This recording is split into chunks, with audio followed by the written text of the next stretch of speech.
Native Americans thrived on the Great Plains while everyone else died of thirst in days. Water was everywhere, but most people couldn't see it.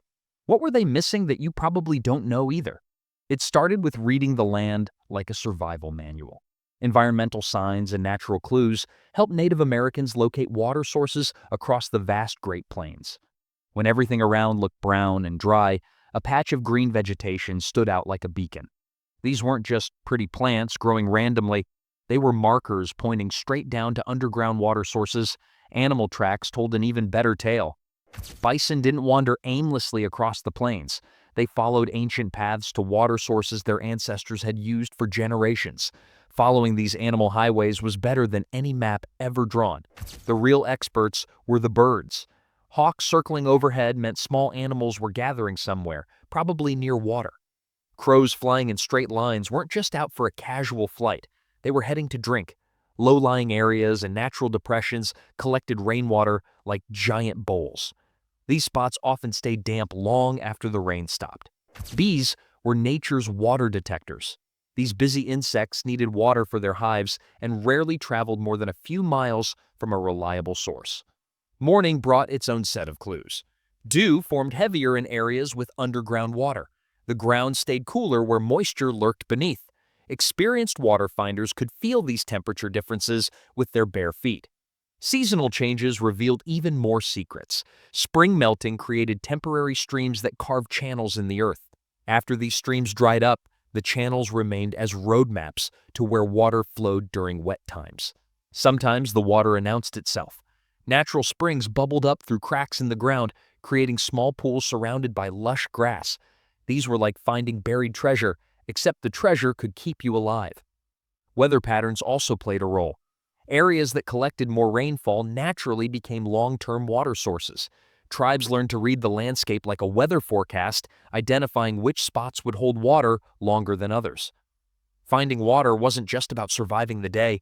It determined where camps could be set up, how long they could stay, and which routes were safe for traveling. A wrong guess about water location could mean life or death for an entire group. Knowledge of water location was passed down through generations like family heirlooms. Elders taught young people to read the signs, creating human maps of every reliable water source across hundreds of miles. Nature's clues were free, but reading them correctly required years of practice. The ability to find water separated successful tribes from those that struggled to survive. Groups that mastered water detection could travel farther, hunt longer, and settle in better territories. Water-finding skills were more valuable than any weapon or tool. Reading the signs was only half the challenge. Once they located promising spots, tribes needed ways to reach water that lay hidden beneath the prairie surface. Shallow wells and manual collection techniques provided access to groundwater across the Great Plains. Native Americans became expert diggers, creating water sources where none seemed to exist on the surface. Hands and sticks became the primary digging tools since metal shovels didn't exist yet. Sharp stones worked as scrapers. Animal bones made decent scoops. Wooden digging sticks, carved to a point and hardened in fire, could break through tough prairie soil. Choosing the right spot to dig meant everything. Experienced diggers looked for specific soil colors. Darker earth usually meant more moisture lurked below. Clay layers could trap water underground like natural buckets. The digging process started slow and got slower. Prairie soil wasn't cooperative. Grass roots formed thick mats that had to be carefully removed. Each handful of dirt was earned through sweat and determination. Water didn't always appear at the same depth. Sometimes it showed up just 2 feet down. Other times, diggers had to go 6 feet or more, creating holes deep enough to hide a person. The first water out of a new well looked more like mud soup than drinking water. Creating a proper well required engineering skills. The sides needed to be stable to prevent collapse. Stones were carefully placed around the edges to hold everything in place. Flat rocks created platforms for people to stand on while drawing water. Drawing water from these hand-dug wells required special tools. Bowls made from carved wood or shaped clay became water scoops. Animal hides, especially from buffalo or deer, were cleaned and used as flexible buckets. Well locations became precious tribal secrets. These spots were guarded like hidden gold mines. Landmarks near each well were memorized. Distinctive rocks, unusual plants, or specific land features helped people find their way back to successful digging sites. Maintenance was an ongoing job. Wells filled with blowing sand during windstorms. Animals sometimes fell in and had to be removed before the water was ruined. Regular cleaning kept the water fresh and the well walls stable. Multiple wells in the same area created a water network. If one well failed, others might still produce. Smart tribes never relied on just one source. Digging a successful well was like hitting the jackpot in a game where the prize was survival. Getting water out of the ground was just the beginning. The real challenge came in keeping that precious liquid safe and portable for when the tribe needed to move. Buffalo bladders and rawhide bags served as portable water containers for Great Plains tribes. These natural storage solutions worked better than many modern camping supplies and lasted for months with proper care. Buffalo bladders were the original water bottles. Getting a free water container with every buffalo dinner was like getting a toy in a cereal box, except this toy could save your life. The bladder from one large buffalo could hold several gallons of water and proved surprisingly durable. Preparing a buffalo bladder required delicate work. The organ was thoroughly cleaned, turned inside out, and washed repeatedly until no smell or taste remained. It was stretched over wooden frames and dried slowly in the shade. Buffalo stomachs made even larger water containers. These massive organs could hold 10 gallons or more when properly prepared. The thick walls resisted punctures from thorns and rocks during travel.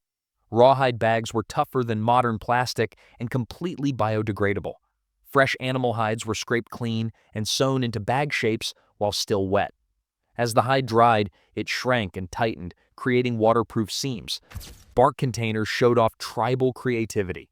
Birch bark peeled off trees in large sheets that could be folded into watertight containers. The bark came with its own natural waterproofing built right in. Grass and reed containers required master weaving skills. Long prairie grasses were woven so tightly that water couldn't leak through. They looked like fancy baskets but held water better than metal buckets. Carrying water during travel required careful planning. Water weighs about 8 pounds per gallon, so a family's daily water supply could weigh 50 pounds or more. This weight had to be distributed among people and pack animals. Rationing water became a survival math problem. Adults needed at least half a gallon per day in hot weather. Children and pregnant women needed more. Running out of water on the plains was deadlier than running out of food. Different containers served different purposes. Small, portable containers went on hunting trips. Large storage containers stayed at camp. Medium-sized containers were perfect for daily water collection from nearby sources. Temperature control helped preserve water quality. Buried containers stayed cooler during hot weather. Containers wrapped in wet grass used evaporation to keep water cool. These ancient cooling techniques worked surprisingly well. Once tribes had reliable ways to store and transport water, they could make the most of every precious drop in their daily routines. Drinking water, food preparation, and daily tasks all depended on careful water management in Great Plains tribal communities. Every drop had to serve multiple purposes because the next reliable source might be days away. Water wasn't just for drinking. It was the secret ingredient that made prairie life possible. Adults needed about half a gallon per day just to stay alive in the heat. Children required more because their bodies lost water faster. Daily water rationing meant no one could drink whenever they wanted. Small sips spread throughout the day kept people hydrated without wasting precious supplies. Water was often mixed with other liquids like plant juices to make it go further. Cooking transformed raw ingredients into meals, and water made it all happen. Meat had to be boiled to make it safe and easy to digest. Tough buffalo steaks became tender stews with enough water and time. Dried foods needed water to become edible again. Soup was the ultimate prairie food because it stretched ingredients while providing necessary liquids. One pot of soup could feed a family and keep them hydrated at the same time. Food preparation required water for cleaning and processing. Wild plants had to be washed before eating. Animal organs needed thorough cleaning before cooking. Even the cleanest-looking prairie food could be hiding dangerous contamination. Hide tanning consumed large amounts of water but created essential materials for survival. Raw animal hides had to be soaked, scraped, and treated to become usable leather. Without properly tanned hides, tribes would have no clothing or shelter materials. Spiritual ceremonies used water even when supplies were dangerously low. Sweat lodges required water poured over hot stones to create steam for purification rituals. These ceremonies were considered so important that water was reserved for them even during shortages.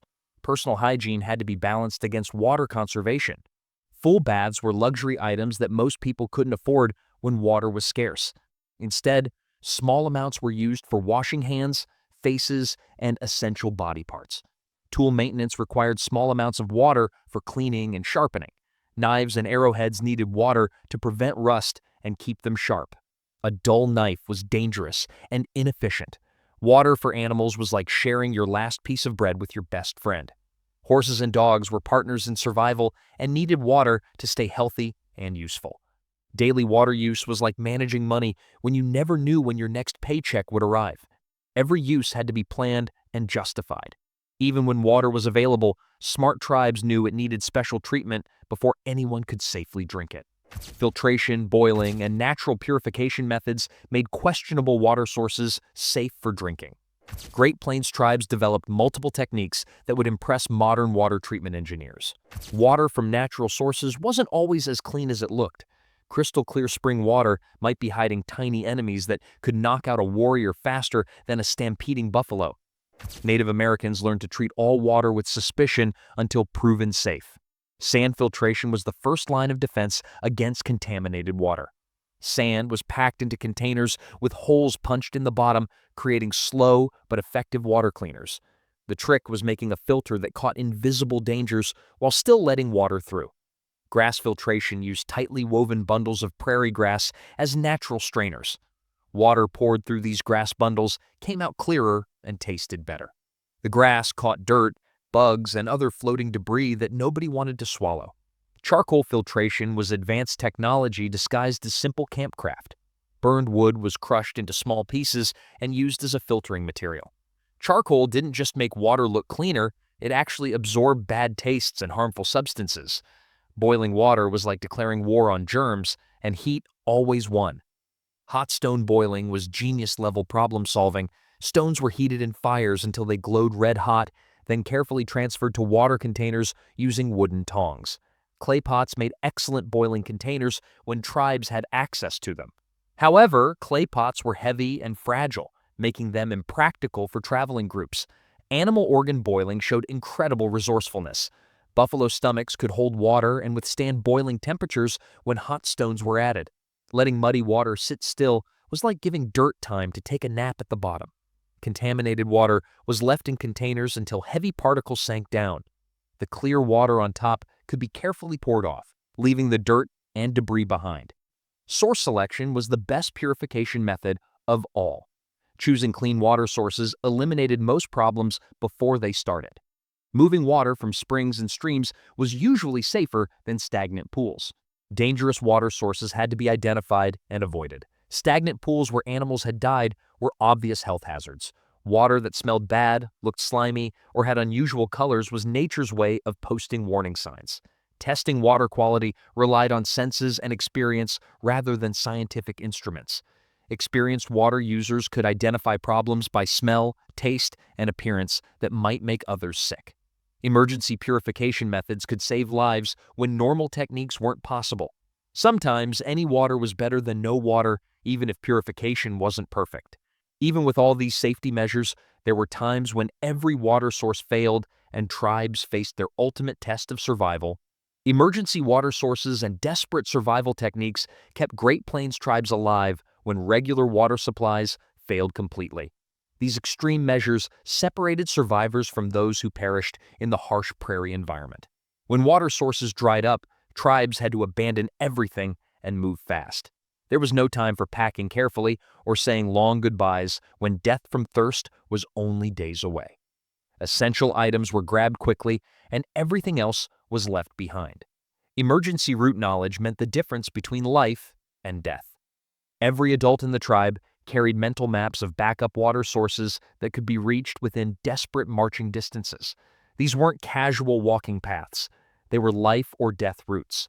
Water rationing became brutal mathematics. Each person's daily allowance dropped to barely enough to keep them conscious and moving. Children and pregnant women got water first because they died faster from dehydration than healthy adults. Cactus moisture provided emergency hydration when nothing else was available. the inside of barrel cactus, contained liquid that could keep someone alive for a few extra days. Getting water from cactus was like trying to drink from a pincushion, but desperate times called for painful measures. Dew collection required getting up before dawn and working fast. Cloth or animal hides were spread out overnight to collect moisture from the air. This method produced tiny amounts of water, but could mean the difference between reaching the next source or dying. Plant moisture extraction used knowledge of which prairie plants stored water in their stems or roots. Certain plants held surprising amounts of liquid that could be squeezed or chewed out in emergencies. Blood from freshly killed animals was nature's emergency sports drink. This was a desperate survival technique that nobody used unless death was the only alternative. Animal blood contained water and nutrients, but also carried risks.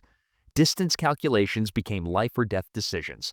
Groups had to accurately estimate how far they could travel with their remaining water supplies.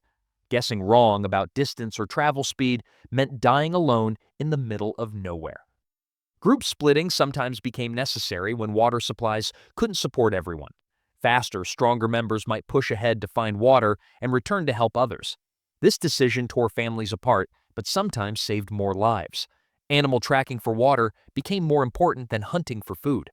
Desperate people followed animal tracks aggressively, sometimes for miles, hoping animals would lead them to hidden water sources. Underground digging in new locations became frantic activity when established water sources failed. People dug holes in promising-looking spots with whatever tools they had, hoping to find groundwater before their strength gave out. Tribal boundaries meant nothing when people were dying of thirst. Normally, peaceful tribes might invade other groups' territories to reach water sources, leading to conflicts that could be deadly for everyone involved. Water emergencies changed people permanently. Survivors never again took water for granted and always maintained emergency supplies and backup plans. The experience of nearly dying from thirst created lasting respect for water that influenced every future decision. Native Americans mastered water survival on the Great Plains through ingenious techniques, turning harsh landscapes into livable homes through knowledge, creativity, and determination.